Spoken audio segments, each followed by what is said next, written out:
இன்றைக்கி டே 61. மார்னிங்லேருந்து ஈவினிங் வரைக்குமே நான் படிக்கல. ஏன்னா வந்து என் தம்பி ஊர்லேருந்து வந்திருந்தான். அவங்க கூட அப்படியே பேசி அப்படியே டைம் போயிடுச்சு எப்படின்னு தெரில. நல்லா பிரியாணி வேறு சாப்பிட்டு தூங்கிட்டேன். அப்புறம் ஒரு படம் ஃபுல்லாக பார்த்தேன். இந்த வாத்தியார் படம் பார்த்தேன். ஸோ இந்த மாதிரி போயிட்டுருக்கு. 3 days போட்டேன் ஆப்ஸ்டிக்ஸ்க்கு. பட் வந்து என்னால் முடிக்க முடியல இன்னும்.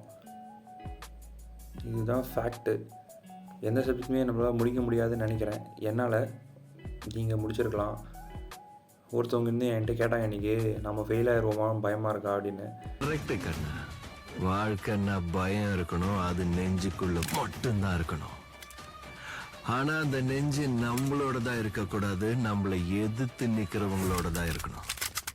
இந்த மாதிரி தான் இருக்கணும்னு எனக்கு ஆசை. என்ன பண்ணுறது, அதுக்கு வந்து கொஞ்சம் ரொம்ப முன்னாடியே படிச்சிருக்கணும், ஏதாவது படித்து வச்சுருக்கணும். நான் நேற்று சொன்ன மாதிரி முன்னாடி நடந்த விஷயத்தெல்லாம் யோசித்து பிரயோஜனம் இல்லை. அடுத்தடுத்து நம்ம போயிட்டே இருக்கணும்.